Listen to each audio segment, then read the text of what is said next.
Bonjour à tous et bienvenue dans l'épisode 3 de la série Business 211. Donc dans l'épisode d'aujourd'hui, on va voir ensemble comment faire un business plan rapide, simple et efficace. Donc pour ceux qui n'ont pas encore vu les précédents épisodes, l'épisode 1 et 2 de la série sont disponibles sur la chaîne et le lien pour les visionner sont en bas de la description de cette vidéo. Donc n'hésitez pas à aller voir ces épisodes pour être en ligne avec l'épisode d'aujourd'hui. Et il y a aussi d'autres épisodes qui vont sortir, qui sont en préparation. Donc si cette série vous intéresse et que ce n'est pas encore fait, je vous invite à vous abonner à la chaîne et à activer la cloche de notification pour ne louper aucune vidéo qu'on va publier dans la série Business 211 ainsi que dans d'autres thématiques qu'on aborde sur la chaîne.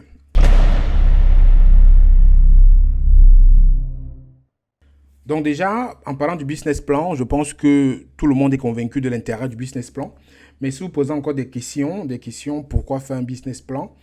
Moi, je vais répondre rapidement en disant que on sait mieux où l'on va quand on sait où l'on va. C'est un peu bête comme peut-être terme, mais c'est vrai. Si vous ne savez pas où vous allez, vous ne saurez pas le chemin que vous allez prendre. Sortez de chez vous, par exemple, pour aller quelque part sans savoir la direction que vous allez prendre. Si vous êtes en voiture, vous allez tourner en rond, brûler du carburant, perdre du temps. Si vous êtes à pied, vous allez marcher sans direction précise et vous allez vraiment aussi vous perdre et perdre du temps, de l'énergie. Donc c'est la même chose. Si vous lancez votre activité sans vraiment savoir la direction que vous allez prendre, sans poser des bases, sans poser un cadre de travail pour votre activité, c'est que vous allez tourner en rond et vous allez certainement vous perdre aussi. Donc c'est pour ça qu'il est important d'avoir un document qui va vous donner la direction, qui va prendre votre entreprise, qui va poser les cadres de votre entreprise, qui va poser des fondations pour que vous sachiez exactement où vous devez aller dans votre business.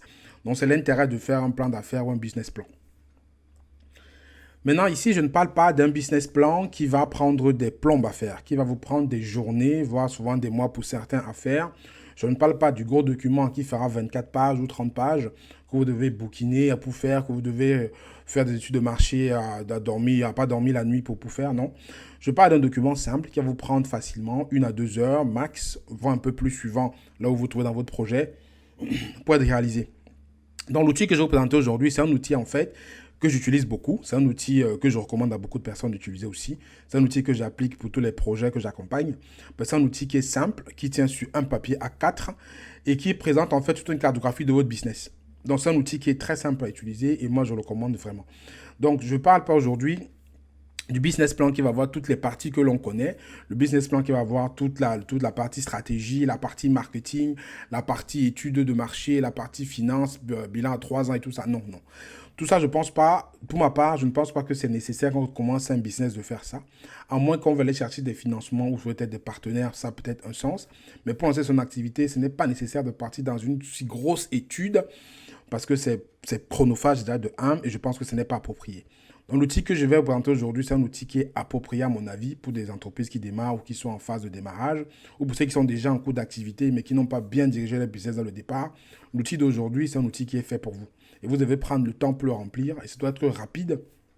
Il ne faut pas passer 4 jours dessus. Il faut vraiment être calé un créneau de 1-2 heures, travailler dessus de façon sérieuse et je pense que là, arriver à le compléter. Donc déjà, avant d'introduire cet outil, qui s'appelle le Lean Canvas, puisque c'est l'outil que je vais vous présenter aujourd'hui. Je vais vous parler de Business Model Canvas. Le Business Model Canvas, en fait, c'est un outil qui est le plus populaire, en fait, qui est développé par Alexander Osterwalder. Donc, c'est un outil qui est le plus connu, c'est celui qui est qu'on retrouve partout. C'est celui, en fait, qui est adapté à tout type d'entreprise, tout type de contexte. Donc, c'est un outil qu'on applique pas mal de fois lorsqu'on veut étudier l'environnement extérieur de l'entreprise, l'environnement intérieur de l'entreprise, les activités clés, les partenaires. Donc, c'est un outil qui est, à mon sens, qui avait des carences. Et par rapport à ça, il y a un nouvel outil qui a été créé par H. Moria. Moria, en fait, c'est un mec qui a créé le Lean Canvas, qui est un dérivé du modèle du Business Model Canvas. Donc, il a créé Lean Canvas en s'appuyant sur le modèle du Business Model Canvas, mais il a plus orienté ce qu'on appelle Lean Startup. Donc, il a plus orienté pour les entreprises qui démarrent avec un processus d'itération. Donc, pour moi, c'est un outil qui est plus adapté que le BMC, Business Model Canvas. Donc, quand vous démarrez votre entreprise ou quand vous voulez vous poser des questions sur l'entreprise que vous êtes en cours de réaliser, moi, je vous recommande d'utiliser le Lean Canvas parce qu'il est plus adapté et on verra pourquoi par la suite. Dans le Lean Canvas, justement, il y a 4 cases qui ont été remplacées par rapport au Business Model Canvas. Dans les 4 cases qui ont été remplacées, dans le Business Model Canvas, il y avait une case partenaire qui a été remplacé par la case problème dans le Lean Canvas, c'est qui a plus de sens pour moi, parce qu'un entrepreneur résout des problèmes, donc c'est important d'avoir cette case problème dans le document de direction qu'on donne à son entreprise. Ensuite, il y a la case activité clé qui a été remplacée par la case solution. Ça aussi, c'est normal. Lorsqu'on trouve des problèmes, il faut avoir des solutions. Donc, on remplace la case activité clé par solution. Et les ressources clés sont remplacées par indicateurs. Donc, on ne peut pas contrôler ce qu'on ne sait pas mesurer. Donc, dans le Lean Canvas, il y a la partie indicateur qui a pris la place de ressources clés qui était dans la partie Business Model Canvas. Ensuite, relation client remplacée par avantage concurrentiel. Donc, c'est-à-dire, qu'est-ce qui vous différencie de la concurrence? Pourquoi est-ce qu'on viendra chez vous? Pour moi, juste ces quatre cases, entre guillemets, qui ont remplacé les 4 cases qu'il y avait dans le BMC, donnent pour moi plus de sens au Lean Canvas parce que ces 4 thèmes qu'on aborde dans le Lean Canvas sont vraiment des termes clés pour une entreprise qui démarre ou qui est en train de se construire, parce que c'est des indicateurs qui sont très importants. Et si on ne sait pas trouver le problème, la solution, indicateur avantage concurrentiel, ça va être assez compliqué d'avancer. C'est pour ça que pour moi, le Lean Canvas, il est plus approprié pour quelqu'un qui se lance dans son entreprise ou qui est en train de faire sa start-up. Pour moi, il faut qu'il utilise plus le Lean Canvas que le Business Model Canvas. Dans le Lean Canvas, donc c'est 9 cases à remplir qu'on verra par la suite. Donc, ils sont très simples à remplir, hein, c'est pas compliqué. C'est des cases qui tiennent sur un papier A4, hein, au plus A3 maximum, si vous avez beaucoup à dire. Mais il faut que ça tienne sur un A4, quoi. Donc, ça veut dire que vous allez avoir la cartographie de votre entreprise sur un papier A4. Et on va voir tout de suite les cases qu'il faut remplir et comment il faut le remplir et surtout dans quel ordre il faut le faire. Donc maintenant, si on prend le tableau en lui-même du Lean Canvas, c'est l'outil que je vais vous présenter aujourd'hui. Donc c'est l'outil pour moi qui vous permettra de faire votre plan d'affaires, de donner votre direction à votre entreprise quand vous allez démarrer. Donc il y a la première case en fait qui est le segment de clientèle. Donc le segment de clientèle, il faut répondre dedans aux questions comme qui sont vos clients. Est-ce qu'ils peuvent être segmentés? C'est-à-dire est-ce qu'il y a différents segments de clients que vous pouvez atteindre avec vos produits? Donc ici en fait, il faut bien différencier la partie client et utilisateur. Généralement, ça peut être différent comme ça peut être la même chose. C'est-à-dire, si par exemple vous avez un produit qui est à destination des adolescents, je prends un exemple, hein, et c'est les parents qui payent, les adolescents seront les utilisateurs et les parents seront les clients. Donc, il faut faire la distinction entre clients et utilisateurs. Donc ici, bien identifier les clients, donc c'est ceux qui vont vous payer. Après, il faut aussi identifier dans cette case, si vous avez des early adopters, ça veut dire des personnes qui vont utiliser vos produits en priorité, des pionniers pour votre produit. Il faut l'indiquer dans cette partie utilisateur pionnier. Donc ça, c'est la première case à remplir. La seconde case, maintenant, c'est le problème. C'est le problème ou les problèmes que vous allez résoudre. Donc dans le Lean Canvas, il recommande de citer 3 principaux problèmes essentiels que vous souhaitez résoudre pour votre client. Donc ici, moi je dirais une phrase en fait qui est très simple, c'est que un problème qui est mal défini va amener à une solution bancale. Donc il est important de définir en fait ce qui ennuie profondément vos clients. Donc qu'est-ce que c'est que leur douleur, leur frustration. Donc identifiez 3 principaux problèmes que vous voulez résoudre. Donc chaque problème doit être suffisamment intense et significatif pour que le client, pour capter son intérêt par votre proposition de valeur. Donc, il faut vraiment que ce soit un problème qui lui bouffe la vie, en fait. Un problème qui entraîne des frustrations. Donc, il ne suffit pas, en fait, d'avoir vraiment identifié le problème. Il faut identifier surtout le cœur du problème et s'assurer qu'il est suffisamment pénible, en fait, hein, pour que l'utilisateur ait envie de payer pour une solution. Parce que si le problème n'est pas pénible et si le problème n'est pas un problème, on va dire entre guillemets, parce que même vital, hein, vital peut-être le mot est fort, mais si le problème n'est pas une source de frustration pour le client, ça va être compliqué qu'il puisse payer pour pouvoir accéder à la solution. Donc il faut bien identifier ça. Donc pour chaque problème, en fait, il faut que vous relevez les points que je vais citer par la suite. Il faut d'abord relever les obstacles que le client rencontre. Donc les obstacles en termes de coûts, en termes de moyens, parce qu'il y a des solutions peut-être qui ne sont pas accessibles pour le client. Il faut aussi estimer ce qu'il a du mal à utiliser aujourd'hui, à faire fonctionner par rapport peut-être aux solutions qui existent. Il faut identifier ses craintes. Les craintes, en fait, je mets ses risques financiers, risques sociaux, risques techniques aussi. Il faut identifier aussi les solutions indésirables qu'il rencontre ou qu'il pourrait rencontrer qui entraînent le problème. Donc, c'est important. Et aussi, en bas, il y a une case alternative existante. C'est-à-dire, il faut aussi voir s'il y a déjà une solution sur le marché qui existe qui résout ce problème-là. Une ou des solutions. Hein. Et aujourd'hui, comment est-ce qu'ils sont résolus? C'est-à-dire aujourd'hui, le problème que le client rencontre, quelles sont les solutions sur le marché qui permettent de résoudre ces problèmes-là. Attention, si vous ne trouvez aucune solution sur le marché, posez-vous les questions. C'est que peut-être des personnes avant vous ont identifié le problème, mais peut-être le problème n'est pas assez pénible, n'entraîne pas assez de frustration pour que les gens puissent payer pour ça. Donc si vous ne trouvez aucune alternative sur le marché qui existe par rapport au problème que vous avez rencontré et identifié, faites attention. C'est que peut-être il n'y a pas simplement pas de marché du tout. Donc, il faut faire gaffe. Mais si peut-être vous pouvez aussi être quelqu'un qui va défricher une nouvelle route pour un nouveau produit, ça c'est à voir, mais ça c'est normalement les grands groupes qui le font. Mais quand vous démarrez votre entreprise, si vous trouvez un problème où il n'y a pas de compétition, où il n'y a pas de solution alternative, je pense qu'il faut vraiment revenir sur votre projet, essayer de le retravailler ou trouver une autre idée. Mais si vous avez le capital pour développer une solution nouvelle, comme un grand groupe, vous pouvez y aller. Mais c'est très important, cette partie alternative existante. S'il n'y a rien sur le marché, posez-vous des questions. C'est que peut-être le problème que vous avez identifié n'est pas un vrai problème et ce n'est pas un problème qui entraîne une frustration et que les gens ne sont peut-être pas prêts à payer pour ça. Donc, c'est important d'explorer la partie alternative existante. J'insiste dessus. Maintenant, en troisième, il faut travailler la proposition de valeur. Proposition de valeur, en fait, c'est une notion qui est extrêmement importante parce qu'en fait, elle répond à la question à quoi votre offre répond-elle efficacement aux besoins du marché? En quoi est-ce qu'elle est différente et meilleure que les autres? Donc ici, en fait, il faut lister les bénéfices que le client pourrait attendre de votre produit ou votre service. Ça, c'est très important. Et aussi, il faut, dans ce domaine, identifier le besoin qui est peu ou mal satisfait. Il faut que le client, via votre proposition de valeur unique, comprenne que ce que vous lui proposez va satisfaire le besoin qu'il a. Et surtout, il faut être simple, clair, percutant dans votre promesse client. Il ne faut pas faire une proposition de valeur unique qui est compliquée à comprendre.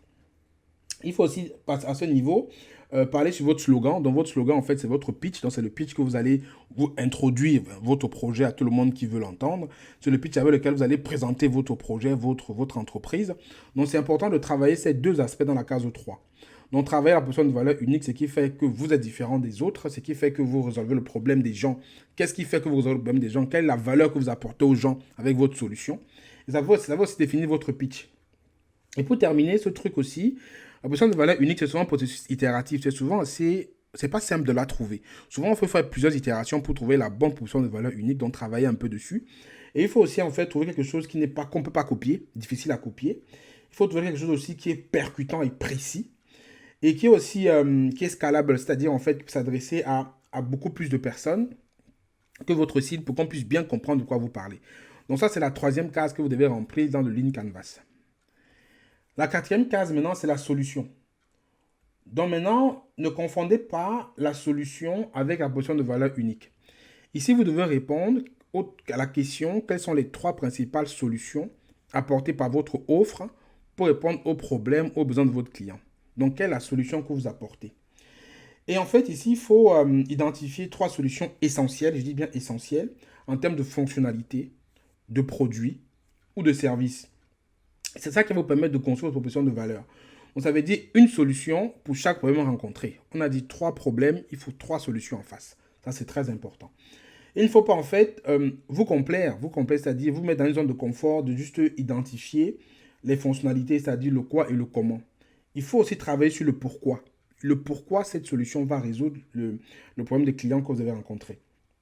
Et il y a aussi des entrepreneurs souvent qui sont assez engagés dans une démarche où ils ont oublié peut-être de valider leur produit. Et lorsqu'ils se rendent compte qu'ils n'arrivent pas, que leur solution n'est pas acceptée ou que leur solution ne trouve pas éco-favorable auprès des clients, ils vont trouver des excuses comme peut-être si je n'ai pas de clients, c'est que peut-être mon produit manque de fonctionnalités, donc que je vais essayer d'ajouter. Ou encore si je n'ai pas de clients, c'est que peut-être je n'ai pas assez de budget marketing. Ou encore peut-être si je n'ai peut-être pas de trafic sur mon site internet, peut-être mon site internet n'est pas assez attractif. Mais ils ne se posent même pas la question, peut-être c'est parce que leur produit ne sert à personne, leur produit ne sert à rien. Personne n'a besoin de ce produit-là. Donc ça veut dire qu'ils ont peut-être skippé une étape de validation. On en reparlera dans un épisode de la série comment valider son produit.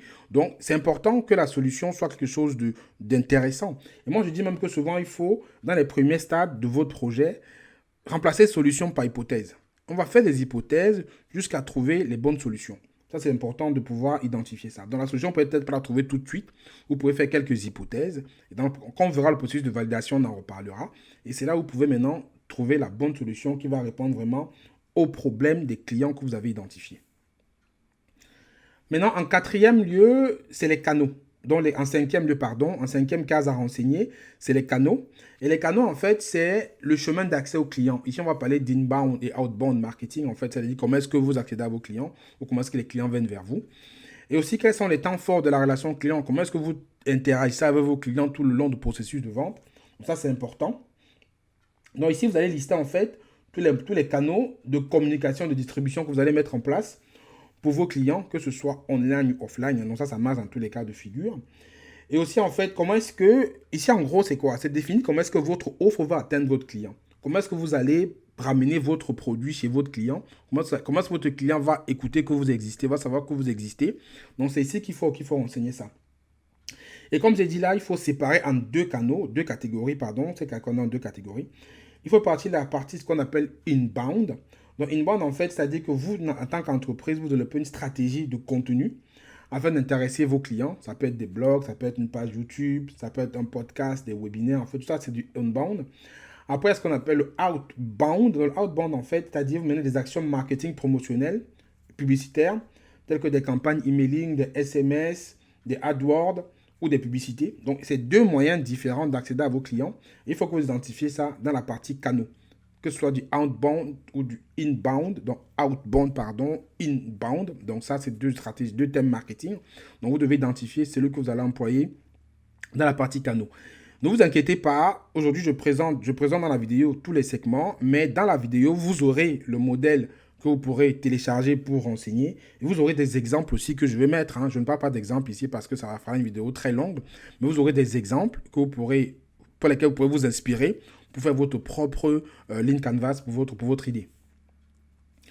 Donc maintenant, en 6 maintenant, vous allez identifier les sources de revenus. C'est-à-dire, cela concerne en fait tout ce qui va être rentrée d'argent, c'est-à-dire d'où vient l'argent et surtout qui paye. Donc, d'où vient l'argent, en fait, il y aura des prix fixes, il y aura des prix qui peuvent être variables aussi. Peut-être que vous aurez des revenus qui seront fixes ou des revenus qui seront ponctuels, des revenus qui seront récurrents, qui viendront tout le temps. Ici, il faut vraiment indiquer d'où viendra l'argent. Et aussi, comment et à quel moment vont payer vos clients. Est-ce qu'ils vont payer avant ou après que vous soyez payé par votre fournisseur si vous faites peut-être de la vente de produits. Et aussi, quels sont les prix que vous allez pratiquer sur les différents segments de clientèle. Ça, c'est important. On a pris l'exemple de l'adolescent et des parents. Si c'est un produit qui avait les adolescents, celui qui va payer, c'est le client. C'est le client, pardon, soit les parents, ce n'est pas les adolescents. Donc ici, c'est important d'identifier quelles sont vos sources de revenus, d'où viendra l'argent. Parce qu'une entreprise qui ne crée pas de l'argent, qui n'a pas d'argent, c'est une entreprise qui ne va pas vivre. Donc, c'est important de savoir d'où va venir l'argent que vous allez gagner, l'argent de votre chiffre d'affaires, tout simplement. Maintenant, en 7e, vous allez identifier les coûts. Donc, les coûts, en fait, c'est tous les coûts, c'est-à-dire tous les coûts qui vous permettront de produire votre service ou votre produit. Donc, ça va être tous les coûts qui vont être des coûts ponctuels ou récurrents, donc qui vont être liés au lancement, au fonctionnement de votre activité. Donc, ici, en termes de coûts, on va avoir les coûts variables. Donc, ça veut dire les coûts qui vont dépendre, en fait, du niveau d'activité de l'entreprise et qui vont augmenter ou réduire au fur et à mesure que votre chiffre d'affaires va croître. Après, on a les coûts fixes. Les coûts fixes, en fait, sont les dépenses incompressibles, en fait, des dépenses que vous ne pouvez pas échapper. Les dépenses qui vont être comme le loyer, les primes d'assurance, vos téléphones, votre Internet. Peut-être que vous avez des salariés. Bon, les salariés, c'est plus des coûts variables, parce que ça va varier suivant votre niveau de salarié que vous avez. Mais en coût fixe, c'est des coûts que vous ne pouvez pas compresser. C'est des coûts que, quoi qu'il fasse, vous devez faire face. Et ils sont indépendants de votre chiffre d'affaires. Donc, dans ces coûts, vous allez lister les coûts fixes et les coûts variables avec ce que j'ai expliqué il y a quelques minutes pour pouvoir identifier combien ça va vous coûter de produire votre service ou votre produit que vous allez mettre sur le marché. Ensuite, en huitième case à renseigner, vous allez parler des indicateurs de performance. Parce que comme j'ai dit au départ, tout ce qui se mesure s'améliore. Vous ne pouvez pas améliorer ce que vous ne savez pas mesurer. Donc, il est important de mesurer certains indicateurs pour être certain que les efforts que vous allez faire vont donner des résultats que vous attendez. Donc ici, en fait, il faut identifier, moi j'ai dit maximum 2-3 indicateurs, 2-3 grands indicateurs, ceux qui vont vraiment permettre d'évaluer la pertinence de votre proposition de valeur que vous avez identifiée. Donc, ça peut être en fait des critères comme le nombre de téléchargements de votre application, vous avez une application, le nombre de clients, le chiffre d'affaires réalisé sur d'une période donnée, il faut en fait identifier 2-3 indicateurs maximum, mais qui sont des indicateurs qui vont parler tout de suite. Pas des indicateurs qui vont être un peu, on va dire, un peu farfelus, un peu vaniteux, je vais dire, comme peut-être le nombre de pages vues, le nombre de likes, de followers, ça ne veut rien dire en fait, à mon sens.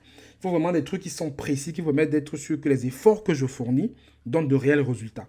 Donc il faut identifier ces indicateurs-là par rapport à votre business pour être certain que vous allez bien pouvoir mesurer que les efforts que vous fournissez donnent des résultats ou n'en donnent pas. Et s'ils n'en donnent pas, posez-vous les questions pourquoi, essayer d'ajuster votre tir ou vos tirs en fonction de cela.